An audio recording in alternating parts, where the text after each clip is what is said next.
पूरे पाकिस्तान में ब्लैकआउट कर दिया गया है।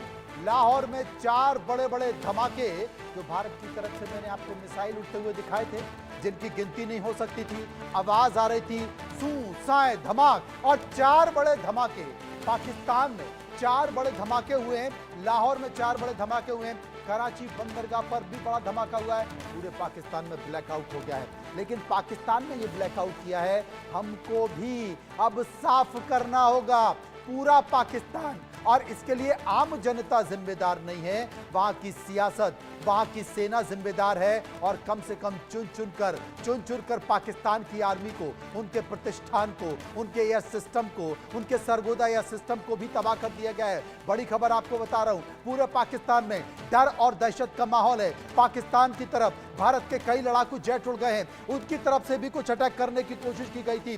100 मिसाइल और 56 ड्रोन के जरिए भारत में हमला करने की कोशिश की गई थी, लेकिन करीब करीब सभी कुछ एक को छोड़ दिया जाए, हमारे एयर डिफेंस सिस्टम ने उनको तबाह कर दिया है। अब जिस तरीके से भारत से मिसाइल छोड़ी जा रही हैं, भारत से ड्रोन्स छोड़े जा रहे हैं, ये जो तस्वीरें आप देख रहे हैं वो छोड़े जा रहे हैं। इन तस्वीरों के जरिए, इनके डर से, इनके भय से पाकिस्तान में ब्लैकआउट हो चुका है। लेकिन बख्शी साहब, मैं आपसे केवल एक बात पूछना चाहता हूं। अब अमेरिका कह रहा है कि मैं पंचायत करना चाहता हूं, मैं मध्यस्थता करने के लिए तैयार हूं। वो पाकिस्तान से कह रहा है पीछे हटो, हमें मानना चाहिए या नहीं मानना चाहिए। कब 3 दशक से भारत में आतंकवादी घटनाएं हो रही हैं, क्या उस वक्त अमेरिका ने कहा कि पीछे हटो, खबरदार जो इस तरह के हमले किए, खबरदार जो आतंकवाद भारत में पाकिस्तान ने फैलाया?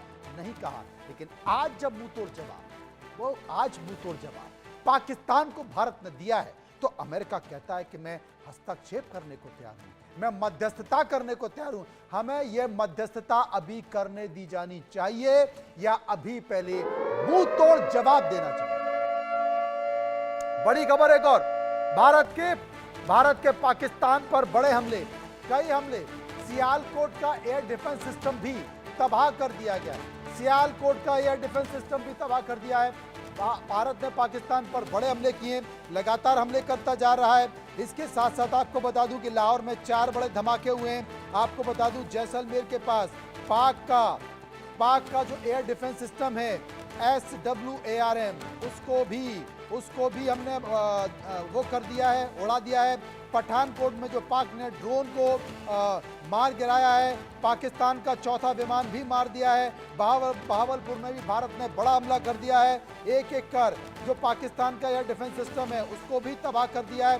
लेकिन वही सवाल मेरा बख्शी साहब कि अमेरिका कहता है मैं मध्यस्थता करूंगा, स्वीकार करना चाहिए अभी या पहले हिसाब किताब बराबर?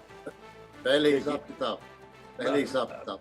किससे पूछ रहे हैं? मेरे से किससे? बख्शी साहब, मैं आप बता देता हूं कि देखिए, अमेरिका को स्टेट बता दीजिए, आप पाकिस्तान को कहिए कि बंद करे, और वो गलत है। अगर अमेरिका नहीं कहता और मध्यस्थता करता है, ये वेस्ट ऑफ टाइम होगा।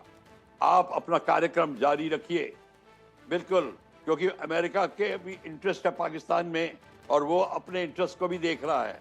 तो आप क्लियर बता दूं कि इस समय आप अपना मिलिट्री एडवांटेज मत खोइए, और अगर आपको मिलिट्री एडवांटेज है तो उसका पूरा रखिए, जब तक पाकिस्तान ये ना कह दे कि मैंने आज से टेररिज्म को छोड़ दिया है, और वो फिर जाके लिख के दे कि मैं अब बैकआउट कर रहा हूं। अदरवाइज आप कंटिन्यू रखिए इसको। और नेवल एक्शन क्या हुआ है इसकी डिटेल भी आनी चाहिए।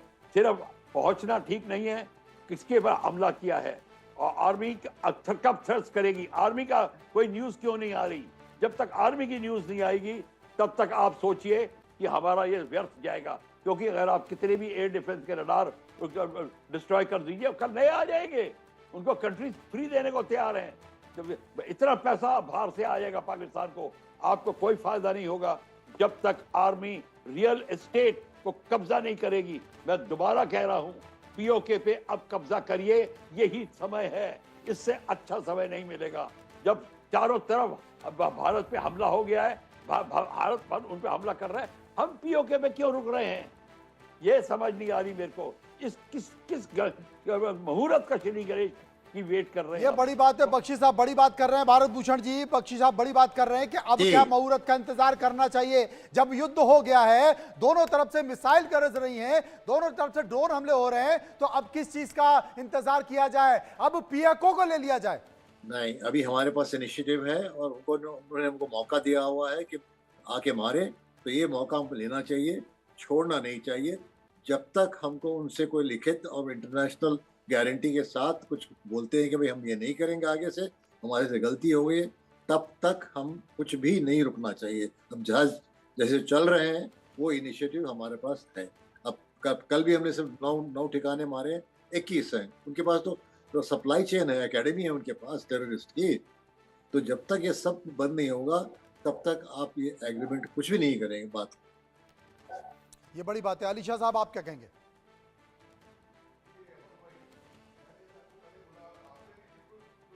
कि देखिए, जंग इतना खौफनाक चीज होती है, जंग में फायदा किसी का नहीं होता, नुकसान होता है दोनों पक्षों का, किसी का कम किसी का ज्यादा। अगर उनके 100 लोग मरेंगे, हमारे भी जाएंगे, हमारे भला ही 5 जाएं 10 जाएं, मगर नुकसान दोनों का है। लेकिन जो नुकसान हमारा हम सहते आए हैं, हमने पूरा बदला यहां पर निकाल दिया। पाकिस्तान बार बार उकसा रहा है, जैसे कि पहले आपके सहयोगी ने बताया, वहां से आओ आके मारो, मैं पिटना चाहता हूं, मैं बेशर्म हूं। और जैसे कि सर ने बताया, जब तक पाकिस्तान कान पकड़ के, माफी मांगना काफी नहीं होगा, कान पकड़ के, हाथ जोड़ के, घुटनों के बल, नाक जमीन पे रगड़ के, खाक में रगड़ के हिंदुस्तान के आगे माफी नहीं मांगेगा, तब तक कोई हमला मेरे ख्याल से, जहां तक मैं सोच रहा हूं, क्योंकि एयरफोर्स, नेवी, आर्मी, हमारी पैरामिलिट्री, हम हर तरीके से तैयार है भाई, हम हर तरीके से तैयार हैं। ये कायर सेना पाकिस्तान की, जो कम तादाद में भी है, कम ताकतवर भी है, आपको पता नहीं क्या समझ रही है, अपने आप को पता नहीं क्या समझ रही है।